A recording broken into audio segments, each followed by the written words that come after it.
चलो चलिए जी, आज जो हमारा टॉपिक है बच्चों, आज जो हमारे क्लास का टॉपिक है वो टॉपिक आपके सामने स्क्रीन पे नजर आ रहा है। टॉपिक है ये, क्या टॉपिक है जरा बता देना मुझे, क्या टॉपिक है बच्चों, चुन्नो मुन्नो। हाँ जी मैम, सीएस एग्जीक्यूटिव में कंपनी लॉ में आपका एक टॉपिक है, मैंने ये भी बता दिया ये एग्जीक्यूटिव की क्लास है, मैंने ये भी बता दिया ये कंपनी लॉ की क्लास है, और टॉपिक का नाम है डेप्ट कैपिटल।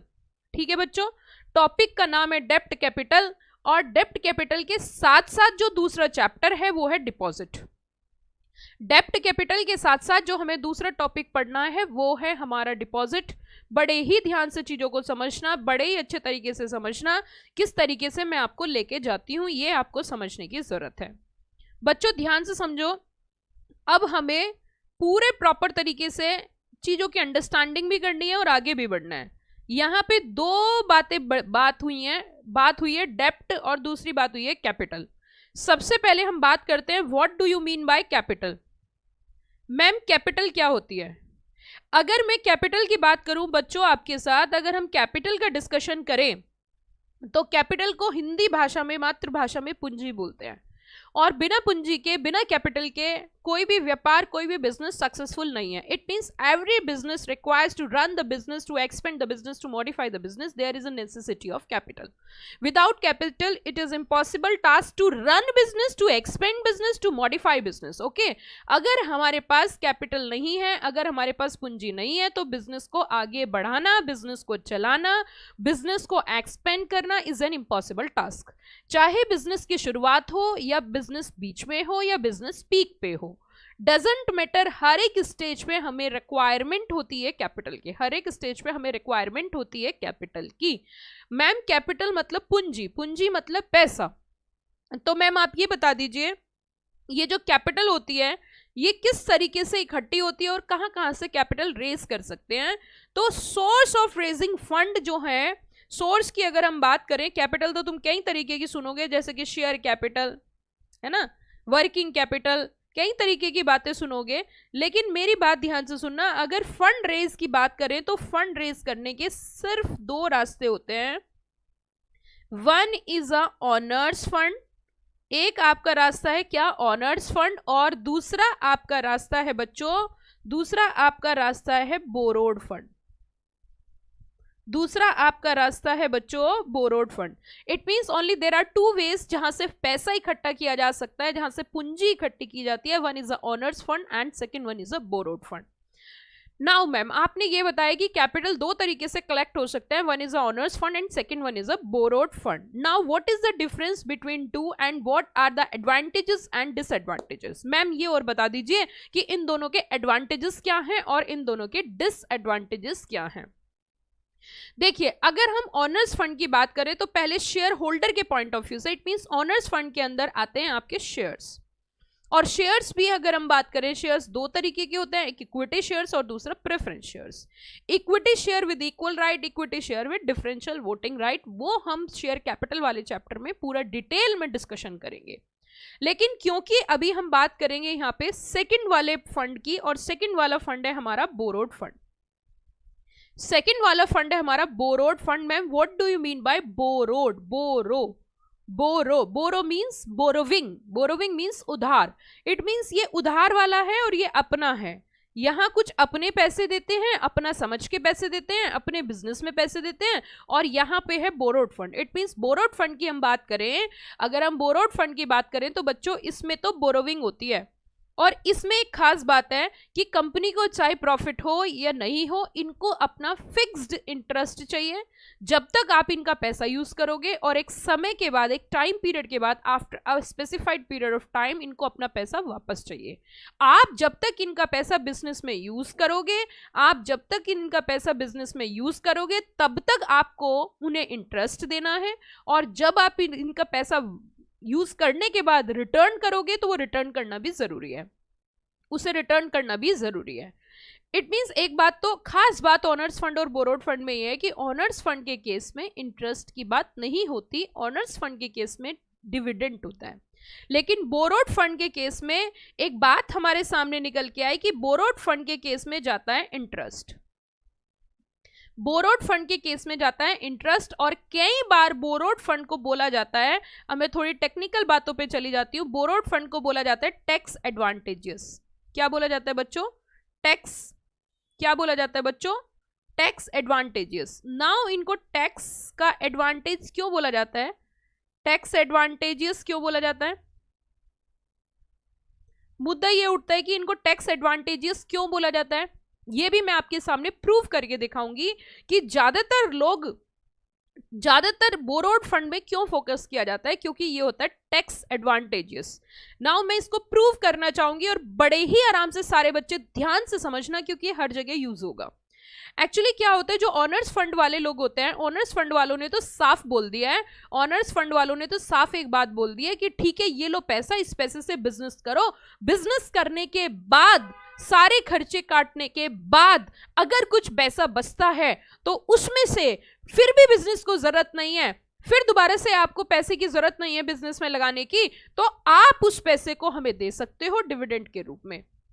अगर खर्चा काटने के बाद, अगर एक्सपेंसेस काटने के बाद, अगर रेम्यूनरेशन देने के बाद, अगर टैक्स देने के बाद किसी तरीके का कोई पैसा नहीं बचता, तो आपको कुछ भी देने की आवश्यकता नहीं है, हम इसी में संतुष्ट रहेंगे कि हमारा बिजनेस आगे बढ़ रहा है। But if we are concerning about the borrowed fund, if we are concerning about the borrowing funds, in that particular case, the main motto to invest the fund is to fetching income in the form of interest. Borrowed fund में जो पैसा लगाता है उसका attitude different होता है, वो reserve nature का होता है, वो किसी तरीके का कोई रिस्क नहीं लेता, वो बोलता है मैं पैसे तो दूंगा लेकिन इसके बदले मुझे फिक्स्ड इनकम चाहिए in the form of interest. So that is the difference between the honors fund and the borrowed fund. Now मैंने यहाँ पे एक पॉइंट बोला कि it is a tax advantageous. Now मैं इसको hence prove करके दिखाती हूँ। सबसे पहले होता है आपका earning before interest and tax, जिसे क्या बोलते हैं? EBIT। क्या बोलते हैं बच्चों मेरे? EBIT। ओके, EBIT में उसके बाद माइनस होता है, माइनस होता है, माइनस होता है, हाँ जी बच्चों, माइनस होता है इंटरेस्ट, माइनस होता है बच्चों, माइनस होता है बच्चों इंटरेस्ट। जब इसमें से माइनस हो जाएगा इंटरेस्ट, जब इसमें से माइनस हो जाएगा इंटरेस्ट, तो ये बचेगा earning before tax, earning before tax. और मुझे आप बस इतनी सी बात बता दो चुन्नो मुन्नो बच्चों, सभी जल्दी से मुझे बता दीजिए, इंटरेस्ट ऑनर्स फंड पे जाता है या बोरोड फंड पे जाता है? हाँ जी बच्चों, इंटरेस्ट ऑनर्स फंड पे जाता है या फिर बच्चों बोरोड फंड पे जाता है? मैम अभी आपने बिल्कुल साफ कर दी ये बात, हमारे माइंड से एकदम क्लियर हो गई कि इंटरेस्ट जाता है मैडम जी बोरोड फंड से। बिल्कुल सही समझे। इट मींस उसके बाद माइनस किया जाएगा बच्चों टैक्स, उसके बाद माइनस किया जाएगा बच्चों टैक्स, और अब हमारा आ जाएगा अर्निंग आफ्टर टैक्स, अब हमारा आ जाएगा earning after tax. It means ma'am आपने यहाँ पे एक पॉइंट हमें समझाने की कोशिश करी, मैं बोलूंगी जितना ज्यादा इंटरेस्ट उतना कम टैक्स। हाँ जी बच्चों जल्दी से कनेक्ट हो जाइए, जितना ज्यादा इंटरेस्ट उतना ज्यादा टैक्स, सॉरी जितना ज्यादा इंटरेस्ट उतना कम टैक्स। इट मींस जितना ज्यादा इंटरेस्ट होगा उतना कम क्या होगा बच्चों? मैम जी सच्ची बता दे, सच्ची मुच्ची बता दे, सच्ची मुच्ची बता दे, तो मैम उतना कम होगा टैक्स। इसीलिए इसे बोला जाता है टैक्स एडवांटेजियस, इसीलिए इसको बोला जाता है tax advantageous. Are you got the point everybody? So जब भी कभी इनिशियल स्टेज में कंपनी होती है और वो चाहती है मुझे पैसे की जरूरत है, तो वो अगर बोरोड फंड से फंड रेज करती है तो उसके माइंड में पॉइंट बहुत क्लियर होना चाहिए, एक पॉइंट बहुत क्लियर होना चाहिए कि अगर मैं बोरोड फंड की ओर जाती हूं, जाता है कंपनी, तो उसके ऊपर एक फिक्स्ड बर्डन आएगा, तो उसको अपनी कंपनी के इनफ्लोज एंड आउटफ्लोज चेक करने पड़ेंगे। इट मींस कैश इनफ्लो कितना है और कैश आउटफ्लो कितना है। अगर उसके पास कैश इनफ्लो कम है, आउटफ्लो ज्यादा है, तो फिक्स्ड नेचर का बर्डन वो कंपनी नहीं लेगी। उस केस में वो ये साफ कर देगी कि I am not in position to give a fix interest to every month, because in that particular situation inflows as compared to outflow are very less. So we can say that कि यहाँ पे initial stage पे भी ये देखना होगा कि किस तरीके से हमें डिसीजन लेना है, और शायद आप इसे जानते हो, इसे बोलते हैं हम फाइनेंसिंग डिसीजन. क्या बोलते हैं? फाइनेंसिंग डिसीजन, कि कहाँ से फाइनेंस करना है. And that is the sole and most important objective of the finance manager, और we can say that chief financial officer. ये सबसे बड़ा ऑब्जेक्टिव उनका यही होता है कि उनको फंड कहाँ से रेज करना है. So there are two sources of raising fund. One is the owners fund and second one is the borrowed fund. If we are concerning about the owners fund detail में हमें पढ़ना है share capital वाले chapter में. Executive में बहुत detail में दे रखा है, और जितनी इन्होंने डिटेल में दिया उससे ज्यादा डिटेल में मैंने पढ़ाया है और मैं पढ़ाऊंगी. Got the point everybody? क्या हम आगे बढ़ सकते हैं? जल्दी बता दो मुझे, क्या हम आगे बढ़ सकते हैं बच्चों? Yes ma'am. तो मैम आप ये बता दीजिए, ये जो बोरोड फंड है मैम, इसमें किस तरीके से पैसे इकट्ठे कर सकते हैं. देखो बच्चों, हम यहाँ पे कई सारे तरीके हैं यहाँ पे आप यहाँ पे पैसे इकट्ठे कर सकते हो. चलो चलते हैं. कहाँ चलते हैं जरा बताना बच्चों. चलो चलते हैं. कहाँ चलते हैं बच्चों जरा बताना. हम चलते हैं बैंक की ओर. हम बैंक से फंड रेज कर सकते हैं in the form of borrowings, in the form of loan. Okay बच्चों, इट मीन्स पहली चीज हमने कहा कि हम बैंक से फंड रेज करते हैं in the form of loans. Number 2, हम फंड रेज कर सकते हैं आउटसाइड, इट मीन्स पब्लिक से कैसे? ये लो डिबेंचर ले लो, पैसे दे दो. जूते ले लो, पैसे दे दो. नहीं, डिबेंचर्स ले लो, पैसे दे दो. डिबेंचर्स ले लो, पैसे दे दो. Are you got the point? तो पहला हम किसके पास गए? बैंक के पास. दूसरा हमने पब्लिक को इनवाइट किया. पब्लिक ये लो डिबेंचर्स लो, पैसे दे दो. डिबेंचर्स लो, पैसे दे दो. Are you got the point? 2 चीजें पता चली. तीसरा हम क्या कर सकते हैं? हम पब्लिक से एक डिपॉजिट के रूप में भी पैसा ले सकते हैं, जिससे हम पब्लिक डिपॉजिट बोल सकते हैं.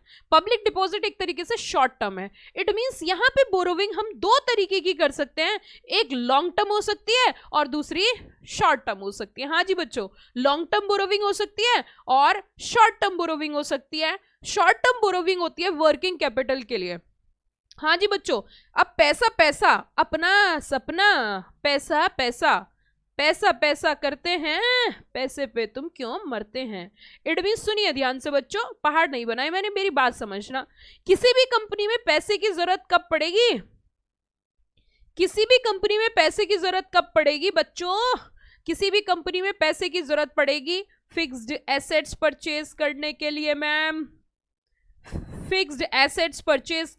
मैम. मैम जी, एक्सपेंशन करने के लिए मैम, मॉडिफिकेशन करने के लिए मैम. ओके बच्चों जी. न्यू मशीनरी परचेज करने के लिए मैम. ओके बच्चों जी. और एक पैसे की, हाँ बिल्कुल, डाइवर्सिफिकेशन भी बोल सकते हो, डाइवर्सिफिकेशन के लिए मैम. ओके बच्चों जी. और पैसे की जरूरत कब पड़ती है मैम?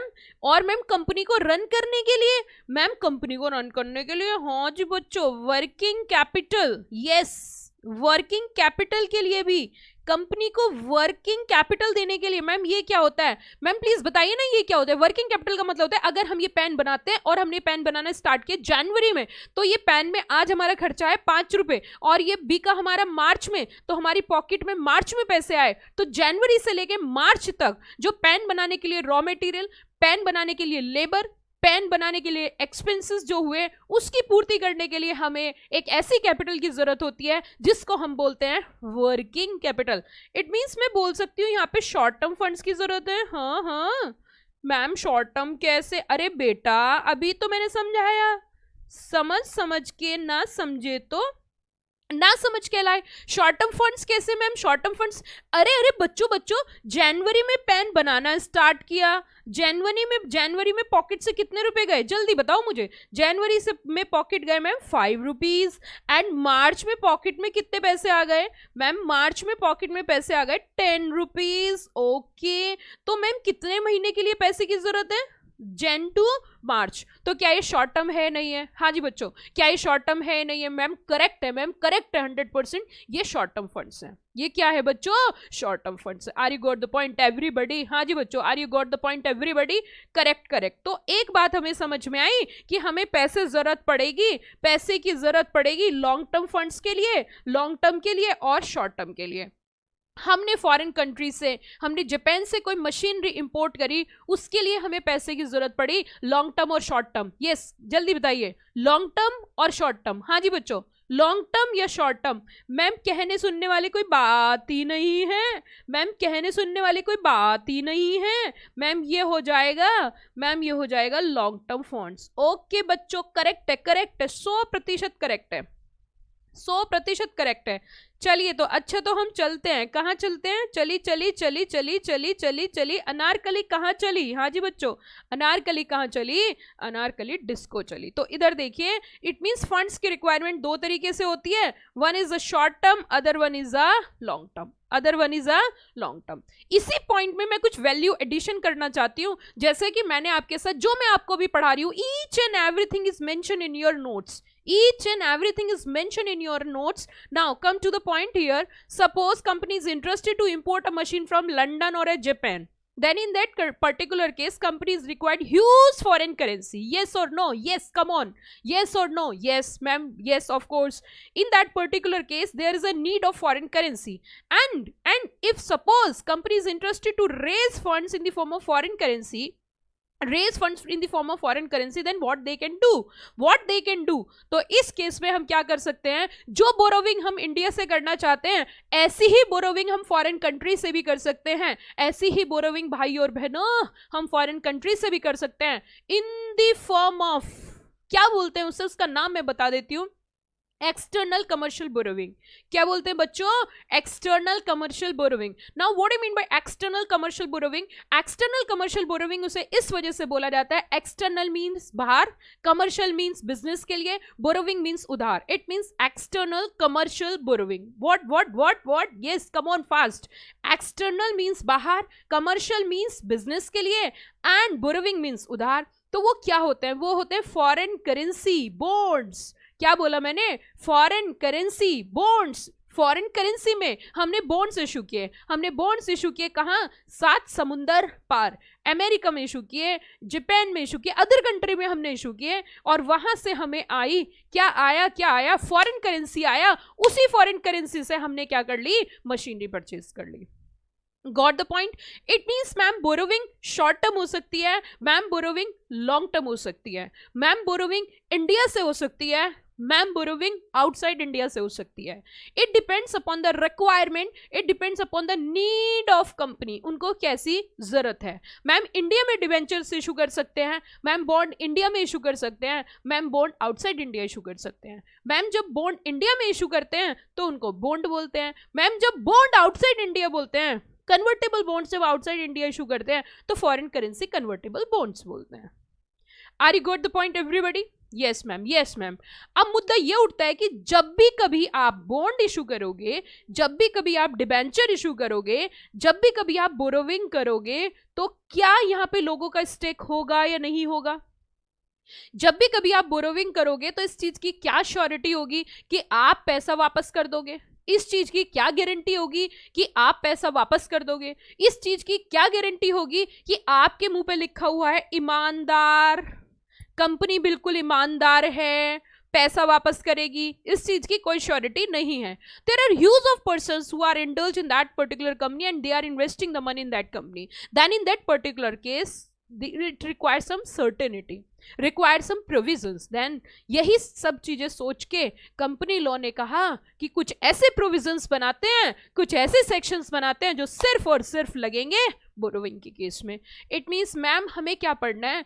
आप पढ़ रहे हो सीएस एग्जीक्यूटिव के कंपनी लॉ का डेट कैपिटल बोरोविंग की बात कर रहे हो, तो कंपनी जब भी कभी बोरोविंग करेगी तो सीधा ऐसे नहीं लाओ पैसे दो डिबेंचर्स लो, लाओ पैसे दो बॉन्ड्स लो, ये ऐसे नहीं करेगी। Company is required to follow comply some provisions of the company act. Company is required to follow and comply some provisions of the company act, then इसीलिए एज ए कंपनी सेक्रेटरी आपको बताया जाता है कि ऐसी तो बात है नहीं कि किसी कंपनी को फंड की जरूरत ना हो, every company at every stage require funds, so it is the necessity of company, it is the requirement on the part of company. If company is interested to raise funds, then first follow all the provisions and compliances which are applicable to the company in case of borrowing. So that is only the person who have sound knowledge about the provision of company law, that is known as company secretary. इसीलिए बच्चों आपको वो provisions बताए जाएंगे कि जब भी कभी एक कंपनी फंड रेज करेगी तो उसको कौन सी ऐसे प्रोविजन है, कौन से ऐसे सेक्शन है जिनको ध्यान में रखते हुए उसे बोरोविंग करनी है। इसी वजह से आपको इस चैप्टर में कुछ प्रोविजंस भी बताए जाएंगे। मैम अब ये बता दीजिए चैप्टर के अंदर क्या क्या बातें होंगी, चैप्टर के अंदर क्या क्या प्रोविजंस होंगे। पहली बात तो पावर्स की बात होगी, पहली बात तो पावर्स की बात होगी कि ये जो पैसा इकट्ठा करने की पावर है ये एक डायरेक्टर की होनी चाहिए या बोर्ड ऑफ डायरेक्टर्स की होनी चाहिए। मैं आपसे पूछना चाह रही हूं मित्रों, ये डायरेक्टर की पावर होनी चाहिए या बोर्ड ऑफ डायरेक्टर की होनी चाहिए? हाँ जी बच्चों,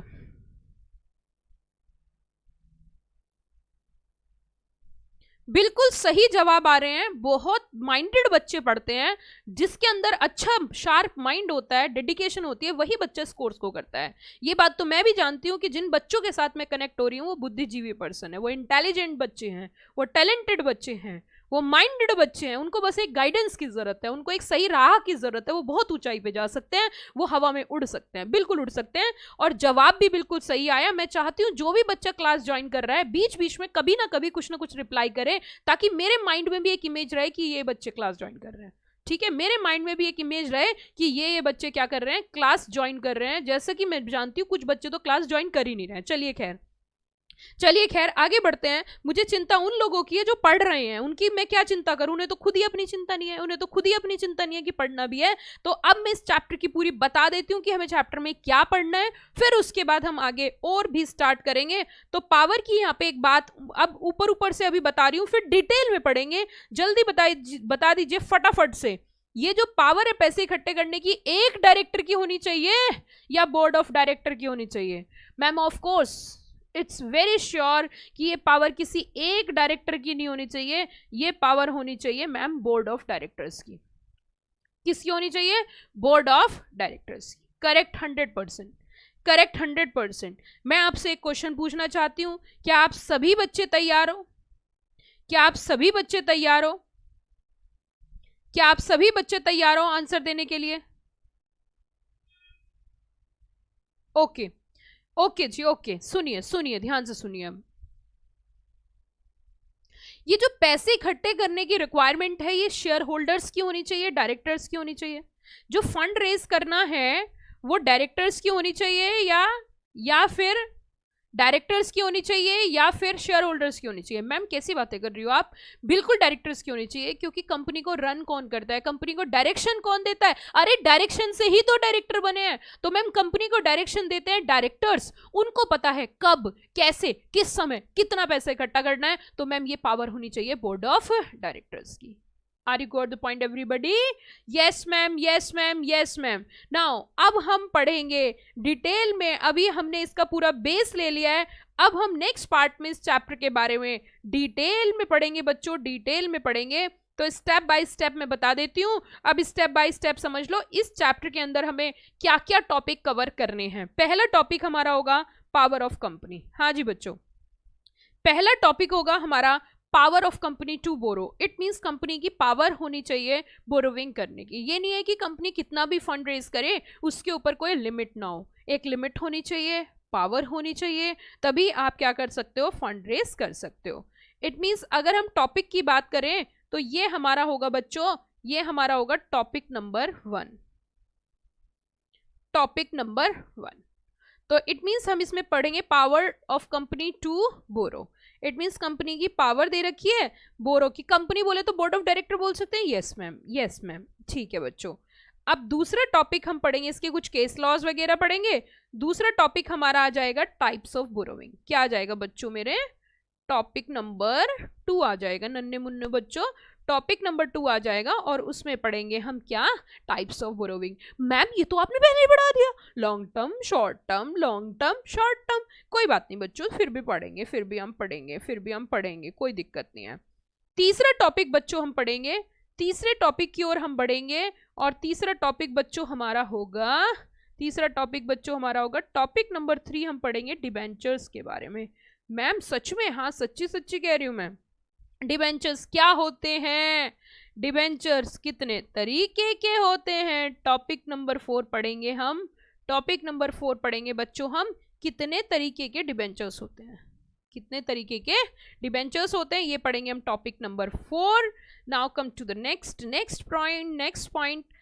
पॉइंट, देन हम पढ़ेंगे what is the difference between debentures and stock. A very important question for your exam, and ये आपके एग्जाम में आता है डायरेक्ट क्वेश्चन। और जब मैम हमारे एग्जाम में ये डायरेक्ट क्वेश्चन आता है, तो मैम जब ऐसे क्वेश्चंस आते हैं जो आपने बताया आना ही आना है, तो मैम हम उसे बिल्कुल रट्टा मार लेते हैं, और जब एग्जाम में वो क्वेश्चन आता है तो हम टेबल पे खड़े होकर डांस करते हैं। ऐसा नहीं करने का। चलिए, इट मीन्स टॉपिक नंबर 6 पढ़ेंगे हम, difference between debentures and shares.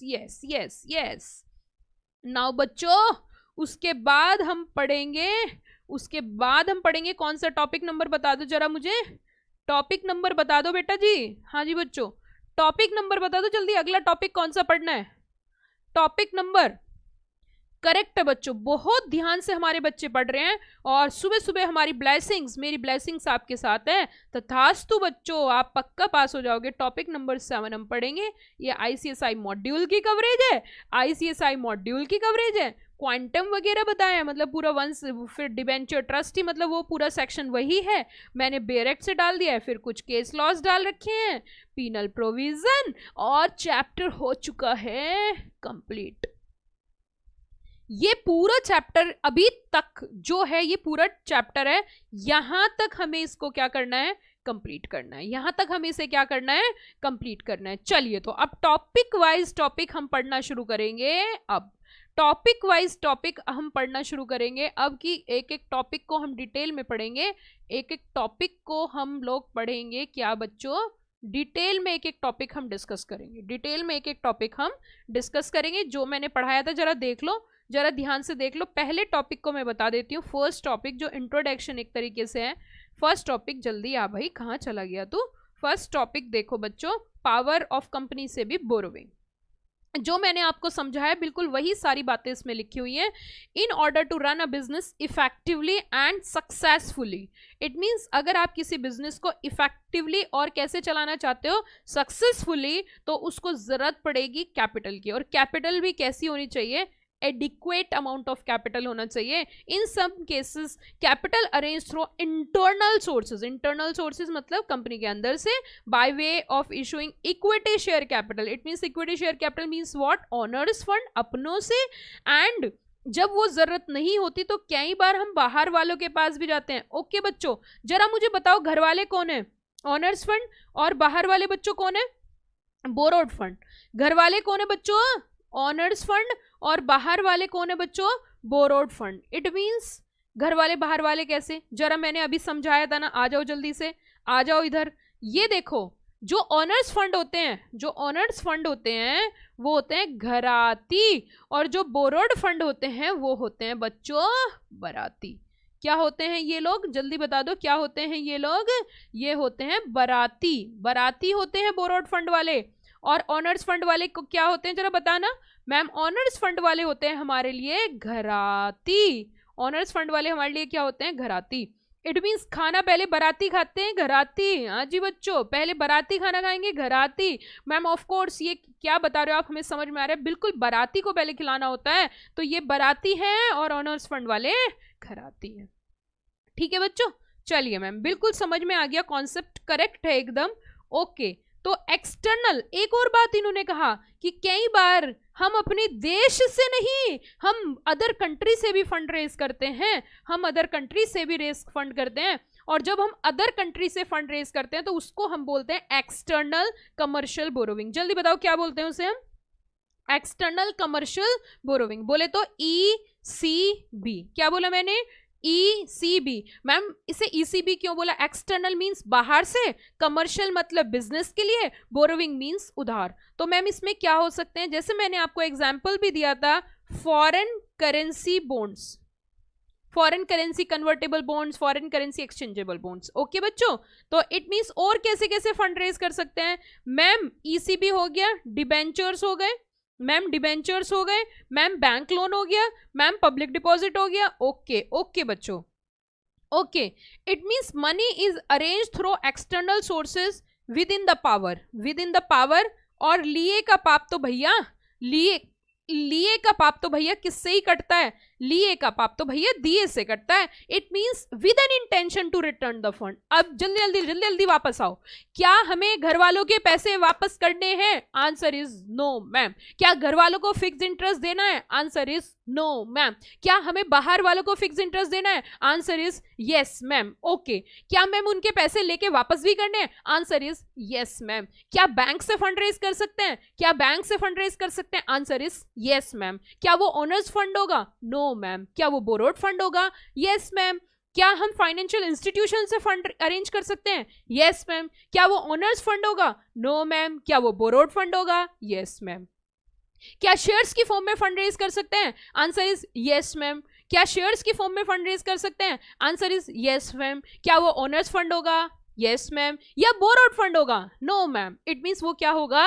Honours fund होगा। ओके। क्या फंड की जरूरत बिजनेस को रन करने के लिए होती है? Yes ma'am. क्या एक्सपेंशन के लिए होती है? Yes ma'am. क्या लॉन्ग टर्म के लिए होती है? Yes ma'am. क्या शॉर्ट टर्म के लिए होती है? Yes ma'am. क्या मीडियम टर्म के लिए भी हो सकती है? Answer is yes ma'am. चलिए, इट मींस यही टॉपिक हमारा यहाँ पे कंप्लीट हुआ। अब हम सेकेंड टॉपिक की ओर बढ़ेंगे। अब हम बढ़ेंगे सेकेंड टॉपिक की ओर बढ़ेंगे बच्चों। अब हम बढ़ेंगे सेकेंड टॉपिक की ओर।